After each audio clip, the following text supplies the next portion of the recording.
기술이 점점 더 우리 삶 깊숙이, 심지어 인간관계의 영역까지 들어오고 있잖아요. 그러면서 정말 많은 게 바뀌고 있는데요. 문득 이런 생각이 들어요. 외로움을 달래주고 아이들을 가르치고 또 아픈 사람을 돌보는 존재가 꼭 사람이어야만 할까요? 오늘 자료 분석에서는 바로 이 질문의 한가운데에 있는 소셜 로봇에 대해 한번 깊이 파고들어 보겠습니다. 본격적으로 시작하기 전에 아주 근본적인 질문 하나만 던져볼게요. 로봇이 과연 당신의 기쁨이나 슬픔 혹은 불안 같은 감정들을 정말로 이해할 수 있을까요? 이 질문에 대한 답을 찾아가는 게 오늘 우리가 함께할 여정의 핵심이라고 할 수 있겠네요. 그럼 왜 하필 지금 우리가 소셜 로봇에 주목해야 하는 걸까요? 이건 아주 현실적인 문제에서부터 시작해요. 정신건강, 노인 돌봄, 그리고 교육 현장을 한번 생각해 보세요. 점점 더 많은 관심과 손길이 필요한데 사실 이걸 감당할 인력은 부족하잖아요. 바로 이 커다란 간극을 메울 수 있는 하나의 대안으로 소셜 로봇이 떠오르고 있는 겁니다. 네, 여기서 중요한 건 소셜 로봇이 사람을 대체한다는 개념이 아니라는 거예요. 오히려 인간의 능력을 보완하고 또 확장시켜주는 새로운 도구, 새로운 파트너로서의 가능성을 보여주고 있는 거죠. 자, 그럼 지금부터 이 새로운 동반자에 대해 좀 더 자세히 알아보겠습니다. 그럼 소셜 로봇이 정확히 뭘까요? 간단히 정의하자면 그냥 명령만 수행하는 기계가 아니에요. 인지 능력, 그리고 사회적인 교감 능력을 바탕으로 우리와 상호작용하도록 아주 특별하게 설계된 로봇이죠. 그러니까 단순히 말을 알아듣는 걸 넘어서 우리 표정까지 읽고 거기에 맞춰서 반응하는 능력을 가졌다는 거. 바로 이 점이 소셜 로봇을 아주 특별하게 만드는 겁니다. 아니, 근데 로봇을 어떻게 사회적이라고 부를 수 있는 걸까요? 도대체 어떤 기술이 있길래 이게 가능한 걸까요? 지금부터 그 비밀을 하나씩 파헤쳐보죠. 공장에 있는 산업용 로봇이랑 비교해보면 차이가 아주 명확해요. 산업용 로봇은 오로지 효율성과 정확성이 목표잖아요. 근데 소셜 로봇의 목표는 공감과 관계 형성에 있어요.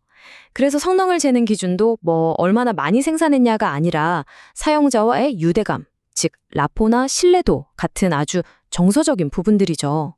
설계할 때 가장 중요하게 생각하는 것도 효율이 아니라 사용자가 느끼는 심리적인 안정감이고요. 소셜 로봇의 상호작용은 이 간단하지만 아주 강력한 감지, 사고, 행동이라는 순환 과정으로 이루어져요. 자, 먼저 센서로 사용자의 표정이나 목소리 톤 같은 걸 감지하고요. 그 다음엔 인공지능이 그게 무슨 의미인지, 어떤 감정인지를 사고, 다시 말해 해석하는 단계로 넘어갑니다. 그리고 마지막으로 그 해석을 바탕으로 가장 적절한 말이나 표정, 행동으로 반응하는 거죠.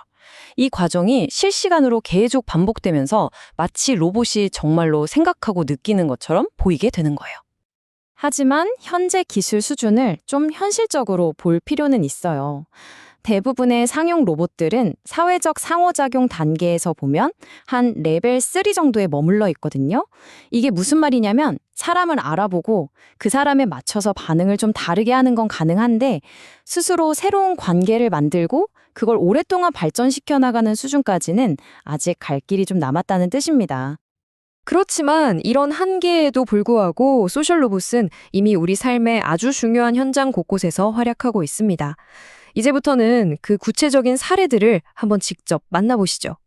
소셜 로봇은 주로 교육, 헬스케어, 노인 돌봄, 그리고 치료, 이렇게 4가지의 핵심 영역에서 아주 활발하게 활용되고 있어요. 각 분야에서 어떤 놀라운 일들을 하고 있는지 하나씩 살펴볼까요? 먼저 교육 현장입니다. 아이들이 로봇이랑 같이 프로젝트를 하면서 딱딱한 이론이 아니라 정말 살아있는 AI와 코딩을 배우는 거죠. 예를 들면 빙하에서 탈출하는 로봇을 직접 만들면서 자연스럽게 기후변화 문제까지 고민하게 되는 식으로요. 다음은 병원이에요. 특히 오랜 기간 병원에 입원해야 하는 아이들에게 소셜 로봇은 심리적인 안정감을 주는 정말 중요한 역할을 합니다. 낯선 환경과 아픈 치료 과정에서 오는 두려움을 줄여주는 거죠. 예를 들면 이런 식이에요. 로봇이 복잡한 치료 과정을 백혈구 용사들의 모험처럼 재미있는 이야기로 풀어서 설명해 주기도 하고요.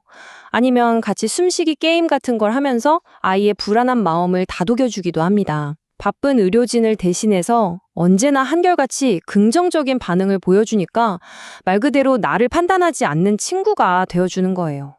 실제로 한 소아 환자의 부모님은 그때를 이렇게 회상했어요.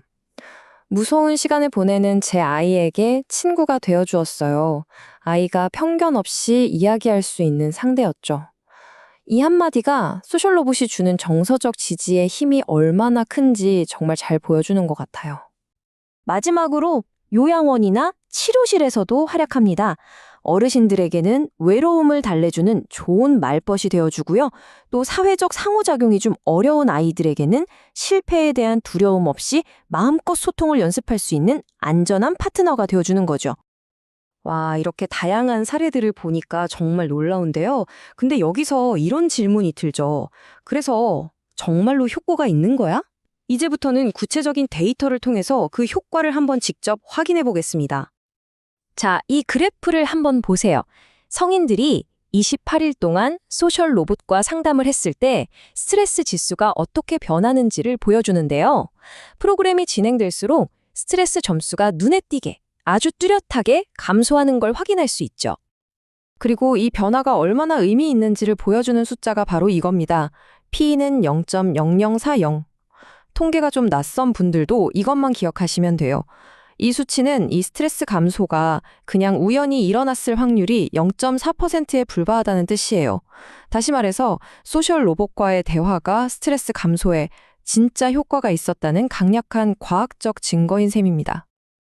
아이들을 대상으로 한 연구에서도 아주 긍정적인 결과가 나왔어요. 부모님들은 아이들이 생각보다 로봇에게 속마음을 더 잘 털어놓더라고 얘기했고요. 특히 사회적 불안을 겪던 아이들이 대화에 적극적으로 참여하는 그런 변화를 보였습니다. 로봇이 꾸준히 아이의 이름을 둘러주고 칭찬해주는 그 단순한 방식이 생각보다 굉장히 효과적이었다는 점도 아주 중요한 발견이었죠.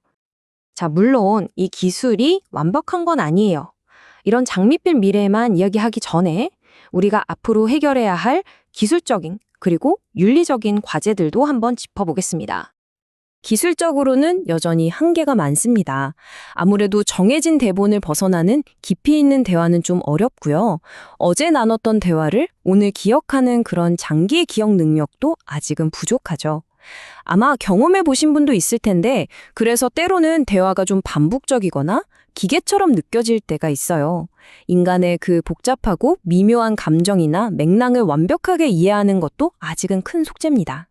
기술적인 문제보다 어쩌면 더 중요한 게 바로 이 윤리적인 질문들일 거예요. 만약에 로봇이 나에게 잘못된 조언을 한다면 그 책임은 누가 져야 할까요?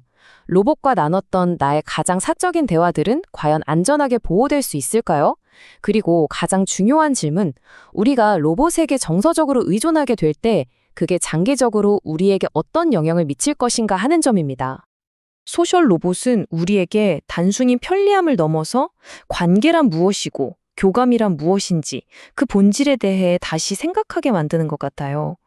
기술이 만들어낸 이 새로운 동반자와 함께 살아갈 미래에 우리는 연결 혹은 관계라는 것의 의미를 어떻게 새롭게 써내려가게 될까요? 이 질문에 대한 답은 아마 우리 모두가 함께 찾아가야 할 것 같습니다. 오늘 자료 분석은 여기까지입니다.